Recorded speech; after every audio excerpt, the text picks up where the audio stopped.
તારા દિલ ઉપર હાથ મૂકીને વિસુ કે એકવાર કે આજે દીકરીનો હાથ કોણ પકડશે બકા? આજે તે તો તને તો રમત વાત થઈ ગઈ એક દીકરીની ઇજ્જત ઉછાળતા, બરાબર? તો કાલ સવારે એનો હાથ કોણ પકડશે? તું વિચાર કર, છોકરાને બીજી મળી રહ્યો, છોકરીઓને ખટારા સિવાય રાંડ સિવાય કોઈ બોલાવતું નથી હો. અને દીકરીઓ તો કેવાય નામથી બદનામ છે, છોકરીઓ તો કદાચ 17 દાન હારી હોય ને કદાચ 3 ઘર બદલાય હોય ને તો એમ કે દીકરીનો જ ફોલ્ટ હશે.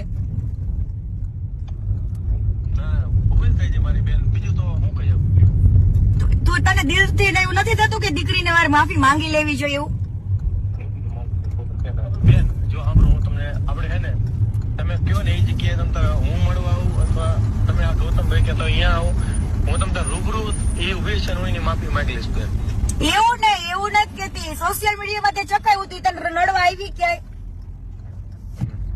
ઈ તને નડવા આવી આજ દિવસ સુધીનો રેકોર્ડ બતાવી કે દીકરીએ તને ઊંચા અવાજે વાત કરી હોય તો હાલ. છેલ્લે તમારા ડિવોર્સ થયા ને તોય હસતા મોઢે ગઈ હતી,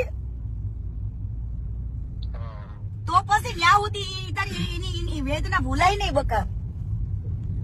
ના ના ભાઈસેબેન મારી ભૂલ લેખશો. જો આ જિંદગી વિસુ એક જ વાર મળે છે, જો જિંદગીમાં તને એકવાર તને તારી ભૂલનો અહેસાસ થઈ ગયો ને તો ભગવાને તારી ભૂલ માફ કરી દે હો.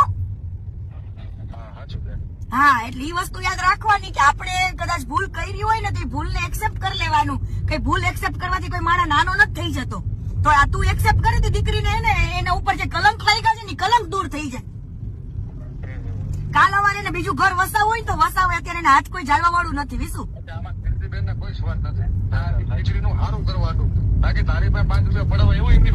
ના સેજય ને હો, બિલકુલ નહીં. ગૌતમભાઈ પૂછો, ગૌતમભાઈ મેં એવું કીધું તું દીકરીને લાલચ નથી, ખાલી એની જે ઇજ્જત ગઈ છે ને ઇજ્જત તું એને પાછી દઈ દે બસ, ખાલી બોલીને.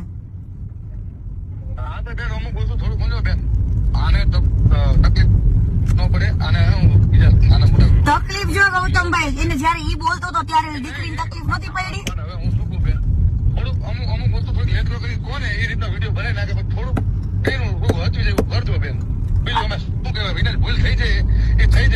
અને વિસુને તો કદાચ ખોટું લાગે કે લોભે લાગે, પણ આગળ જતા ઈ દીકરીની વેદના વેલ્યુ એને સમજાશે કે દીકરી હારી હતી, બરાબર? વિસુ તને નો યાદ આવે ને કીર્તિ પટેલ ના શબ્દ લખી રાખજે બકા.